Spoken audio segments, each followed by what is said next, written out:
Hey comic book fans, my nerdy friends, and my geeky padres, what's going on? Welcome to Lightning Round Reviews for this week, which was the week of July 16th, 2014. I have 7 books that I'm going to review, plus a few things I picked up that I wanted to show you before we get into the reviews. So let's get going.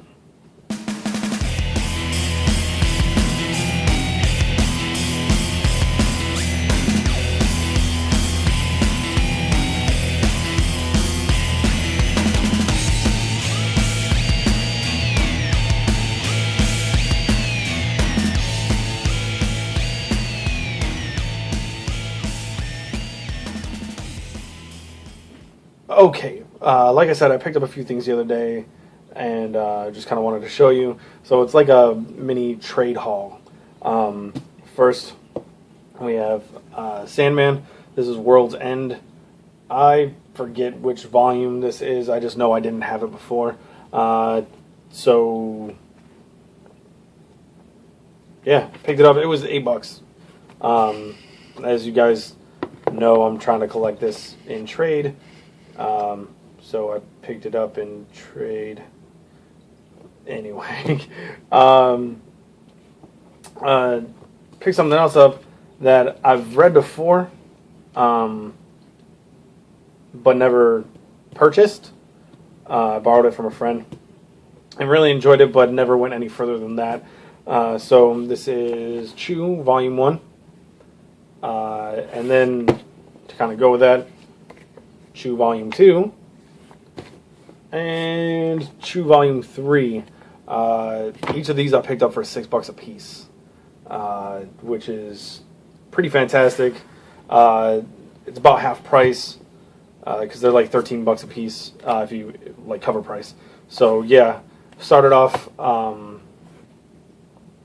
getting my Chew trade collection going. I don't know how many there are currently out, but if I see them, I'll pick them up. Don't know if I'll go cover price, but you know, maybe if I need to finish off a in stock trades order, or if I see them at Second and Charles again, I'll pick them up. But really excited about those books. Yeah, so I thought that was a pretty good day. Now we'll get into the reviews. So first, we have BPRD, Hell on Earth, issue 121. This, and I jumped on at 120, which was kind of the beginning of this little 2-part story arc that I really enjoyed. I thought it was really, really fun, really good. Kind of a little, you know, going back in time and into like a past case that they're dealing with. I'm not gonna say it was hard to understand because I pretty much got it, I think. But it would, like, I was jumping in to something new. So the next issue will be the beginning of another arc, and hopefully it stays pretty good. I really enjoyed this. Everything was really great about it. I really, really liked it. If you have been thinking about getting into BPRD, I would suggest jumping in the next issue because, as I said, it's going to be a new arc. I don't really know what's going on as far as the whole story, but this little 2-issue arc was really, really good. I really enjoyed it.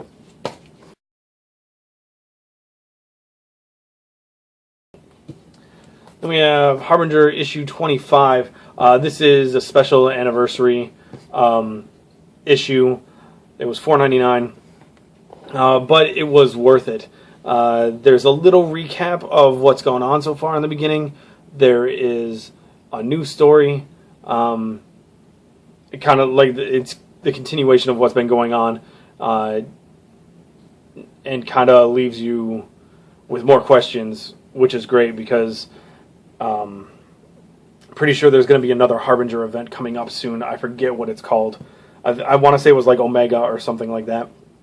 But it's going to be a new number 1. So I don't know if it's going to be something like Harbinger War, where you end up picking up Harbinger Wars and Harbinger and they tie in together. If that's the case, I don't know if I'll be doing that, because Harbinger Wars, in my opinion, was terrible. I didn't like it at all. But in addition to that, there's also another like mini story in there about Peter and his friend Joe that kind of started this whole Renegades thing. Then there's some fan fiction stuff that's in the back that was actually pretty funny. So I think it was well worth the $5. Really good series. If you guys haven't been checking out, I really think you should. Go check out the first trade at least. I think it's been completely fantastic, very interesting, and I'm gonna stay on this title for God knows how long.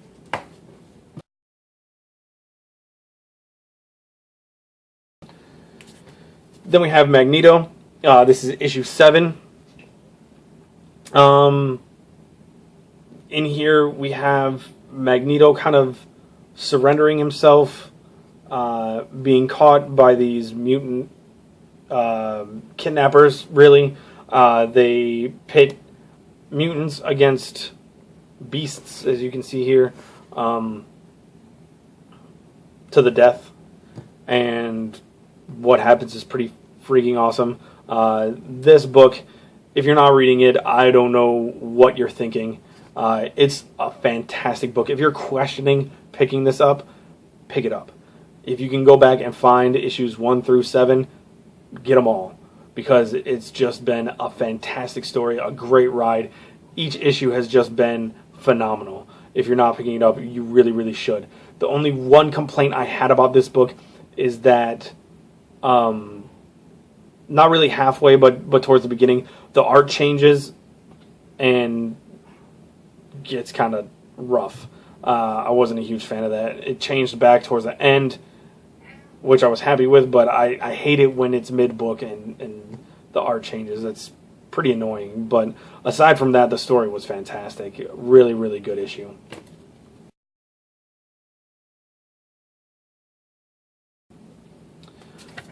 Then we have Manifest Destiny. This is issue number 8. Probably not my favorite issue of Manifest Destiny that's come out. You know, if you're thinking about jumping on this book, this wasn't the issue to pick.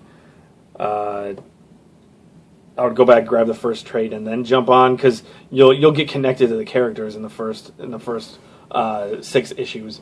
But this one, not a whole lot happens really. I mean, some stuff happens, but it's not fantastical. It's not great. There's actually one character that comes into the fold that, I mean, he's been there, but kind of turns into a jerk. The last page, though, not the last, like the last couple pages, was pretty intense. The jerk kind of gets what's coming to him in a crazy way. But yeah, I mean, this story has just been great since it came out. I've really enjoyed it. This was just kind of a down issue. I suppose every series is allowed to have a few. So I'll give it this one. I'm going to stay on because I think it's insanely interesting. I really like the alt history stuff that's going on here. It's just really, really good. Just this issue wasn't the best.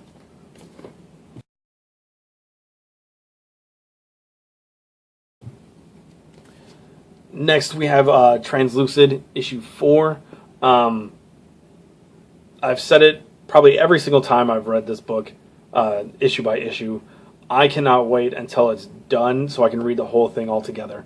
I mean, I could go back and reread the previous issues every time a new issue comes out, but I don't really like doing that too much. But this is just incredible. There's a lot of transitions between the past and the present. you get a feel for the Navigator as a kid. The Navigator is this blue guy.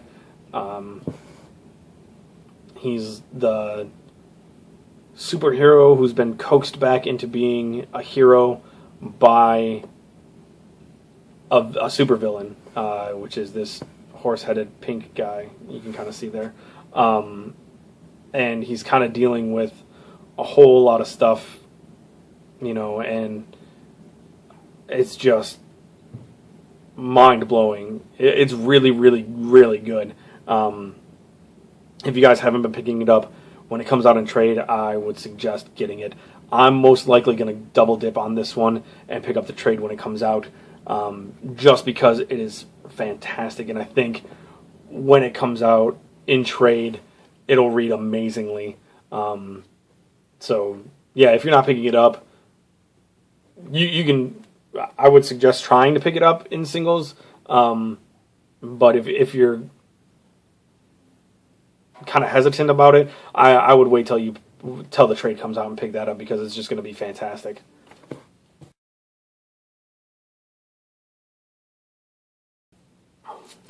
Then we have Witchfinder. Sir Edward Grey, Witchfinder, The Mysteries of Unland, I think. Yeah, Mysteries of Unland. This is issue 2. It's a 5-part miniseries. I'm really enjoying it. I know that Nate, the Dark Knight 40, he's not super stoked about it. I'm really enjoying it because it's kind of like the first Magnola-verse type book I get to jump on starting at number 1. Plus, I really like this in Baltimore, how they're like they're back in time. This is like a mystery horror type thing. I really enjoy that. Really curious to see what's gonna go on next. The friggin' eels are like driving me crazy. I don't like eels, and they're all up in this book. So it's kind of it's not like I'm afraid of them. I just don't really like them. So having them in here is just kind of. But it's a great story. I know Nate has said it before, and I think Travis feels the same way. Not the best artist on this book. I can't say he's my favorite, but I don't think he's that bad. It's just kind of I guess it's just kind of taking on a new book. You kind of deal with that art, how it goes. I picked this story up for the. I picked this book up for the story, not necessarily the art, but I'm enjoying it a whole lot. I really do like it.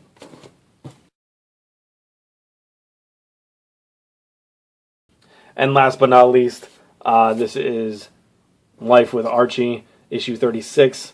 I actually didn't plan on picking this up, but I'm really glad I did.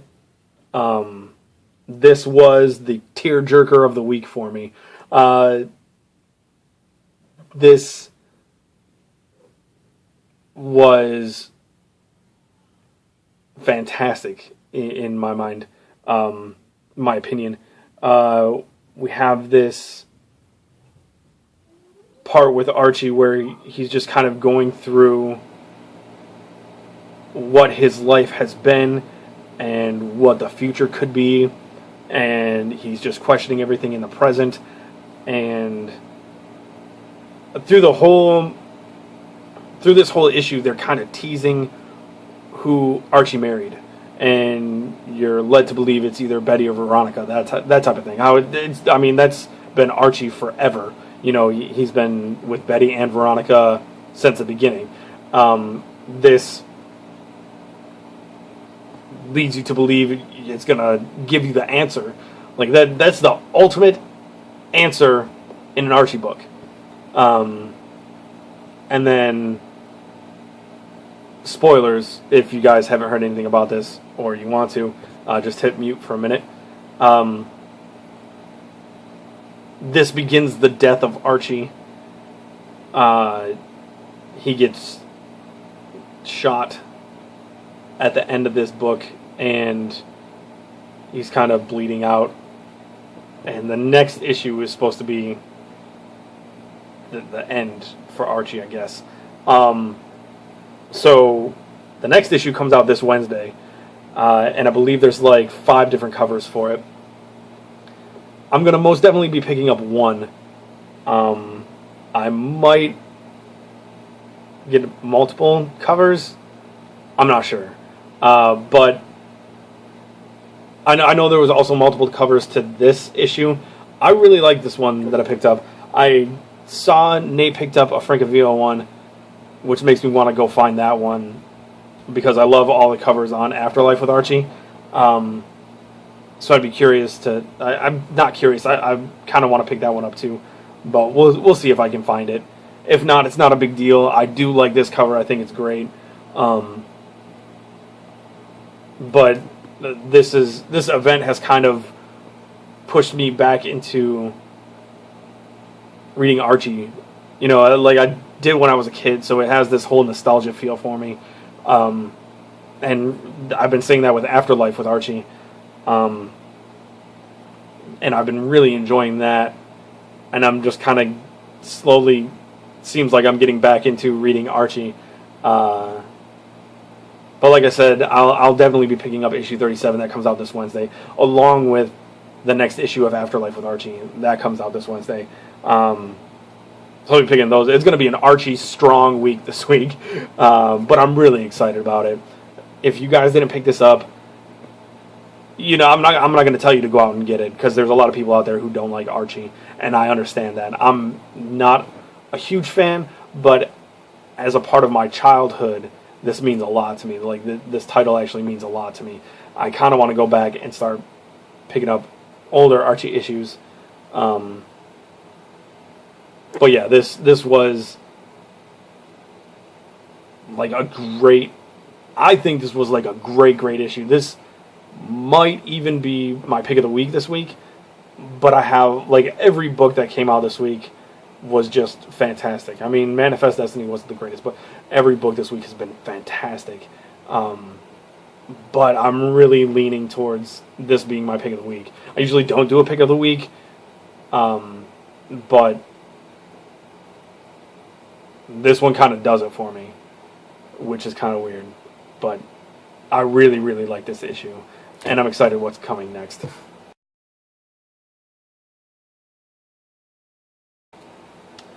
So that's my video for today. It's gone on pretty longer than I usually like to do, but I hope you liked my reviews.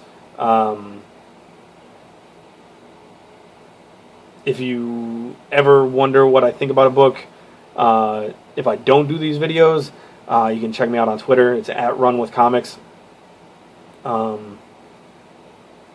You can see, like, I post a little blurb about what I think about the books right after I read them.